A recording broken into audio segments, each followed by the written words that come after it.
2081 साल चैत महिनामा सञ्चालन भएको सी परीक्षाको परीक्षाफल प्रकाशन भएको छ अहिले र यो परीक्षाफल प्रकाशन पश्चात प्रत्येक विद्यार्थीलाई आफ्नो ग्रेड सिट कसरी हेर्ने भन्ने उत्सुकता त हुन्छ, तर त्यो उत्सुकता अहिले समस्या बनेको छ कतिको लागि भनेदेखि त्यो समस्या समाधान हेतु मैले एउटा भिडियो बनाएर विद्यार्थी भाइ बहिनीको लागि सजिलो होस् भन्ने हेतुले चाहिँ यो भिडियो बनाएर पोस्ट गरेको छु र कृपया तपाईले यो भिडियो पुरा हेर्नुभयो भने तपाईले आफ्नो ग्रेड सिट हेर्न सक्नुहुनेछ र त्यसको लागि तपाईले के गर्ने त भन्ने कुरो चाहिँ सबैभन्दा पहिले हामी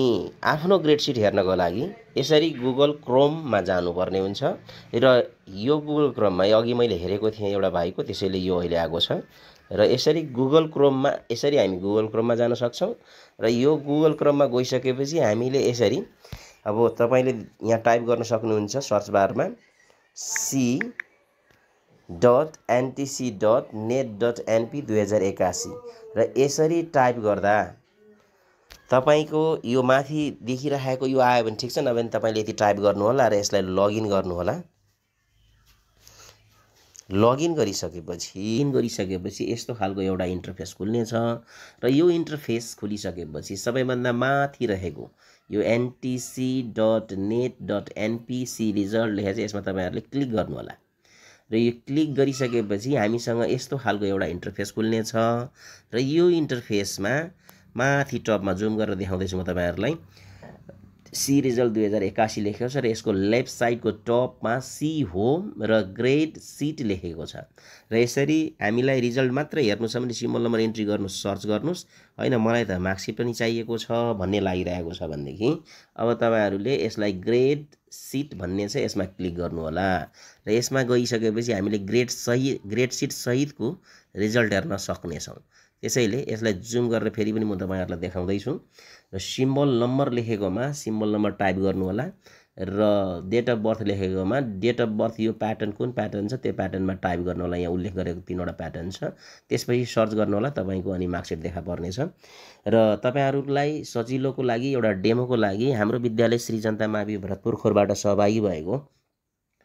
विद्यार्थीको सिम्बल नम्बर र डेट अफ बर्थ इन्ट्री गरेर तपाईहरुलाई एउटा मार्कसिट निकालेर ग्रेड सिट निकालेर देखाउन चाहन्छु र यसको लागि सबैभन्दा पहिले सिम्बल नम्बरको अगाडि रहेको सर्च बारमा तपाईले आफ्नो सिम्बल नम्बर चेक इन्ट्री गर्नु होला। जस्तो कि मैले मेरो विद्यार्थी भाइको 20202287 भाइको सिम्बल नम्बर रहेको छ र त्यस्तै गरेर भाइको डेट अफ बर्थ रहेको छ 2065 साल, त्यसपछि ड्यास दिनु होला र 04 ड्यास र 29 यसरी परीक्षार्थीको सिम्बल नम्बर र डेट अफ बर्थ इन्ट्री गरिसकेपछि सर्च रिजल्ट भन्ने तल यो नीलो अलिकति ड्यासबोर्ड जस्तो बनाएको छ यसमा चाहिँ हामीले क्लिक गर्नु होला र यसरी हाम्रो सम्बन्धित विद्यार्थीको ग्रेड सिट आइसकेको छ र भाइले प्राप्त गरेको जीपीए 3.65 रहेको छ र भाइलाई बधाई पनि दिन चाहन्छु र सँगै यसपालि सहभागी भएर परीक्षामा सफलता प्राप्त गरेको विद्यार्थी भाइ बहिनीलाई धन्यवाद तथा बधाई तथा शुभकामना दिन चाहन्छु भने असफल भएका विद्यार्थीहरू चिन्तित र तनावमा नबस्नु होला। अब नजिकै छिट्टै हुने सी परीक्षा मौका परीक्षा छ, यो मौका परीक्षामा सहभागी भएर सफलता प्राप्त गर्नको लागि मेहनत गर्न आजैबाट सुरु गर्नु होला र जीवनमा सफलता असफलता भइरहन्छ र यसमा चिन्ता गर्नुभन्दा पनि हामीले विगतमा गरेको गल्तीको परिणाम हो आज र त्यसलाई चाहिँ त्यो गल्तीलाई नदोहोर्याइकन अब सफलता हात पार्न खोजेको हो भने सफलता हात पार्नको लागि के गर्न सक्छौं